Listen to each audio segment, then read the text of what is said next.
Баршаларыңызға қайырлы күн. Бүгін осындай өте дәмді әрі жұмсақ, воздушный болып пісіп шығатын пирогтың жасалу жолымен бөлісетін боламын. Ең алдымен құрғақ ыдысқа 3 жұмыртқаны салып, үстіне қант қоса отырып, біркелкі етіп, қант ерігенше араластырамын. Осылай бірнеше есе ұлғайғанға дейін, яғни пенка болғанға дейін жақсылап тұрып араластырып аламын. Осы массаның үстіне сұйық май және де қажетті мөлшерде қойытылған сүт, яғни сгущенканы қосып жақсылап қасықпен араластырып аламын. Қажетті ингредиенттерді описание бөлімінде қалдырамын. Менің каналыма тіркелмеген болсаңыз тіркеліп, лайк басып мені қолдап отырыңыз. Оның үстіне 50 граммдай сүт құйып араластырып алып, керекті мөлшерде ұн және де разрыхлитель, яғни қопсытқыш қосып, жақсылап венчикпен біркелкі етіп араластырамын. Бұл жерде миксерді пайдаланудың керегі жоқ.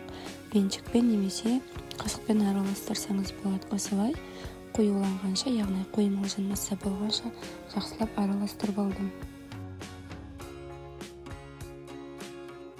Әрі қарай пісіріп алатын боламын. Ол үшін противенге осылай менде 18 диаметрлі формаға астына фольга төсеп, тестаны құйып, үстіне ягода, яғни клубника, малиналарды осылай үстіне орналастырып шықтым.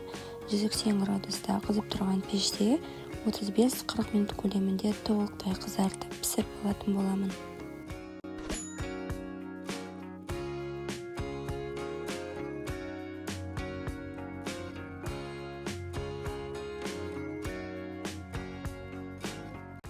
Осылай қызарып, толық пісіп шықты. Еш уайымдамаңыздар, ортасы шикі болып қалмайды.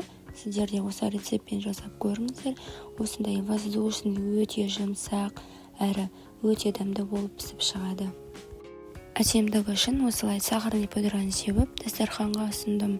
Өте дәмді, барлығы бір жегеннен таласып жеп қойды. Барлығына өте қатты ұнады. Қонақ дастарханға немесе бесіктің шайына осы рецептпен жасап көріңіздер. Барлықтарыңызға ас болсын. Егер сіздің жасаған пирогтарыңыз дұрыс шықпаса немесе көтерілмей қалса, мен дайындаған осы рецептпен жасап көріңіз. Бір жасағаннан өте дәмді әрі сәтті шығады.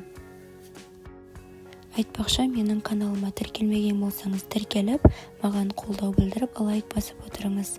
Мен жасаған рецепттерді ең бірінші болып көру үшін қоңырау белгісін басып қойыңыз.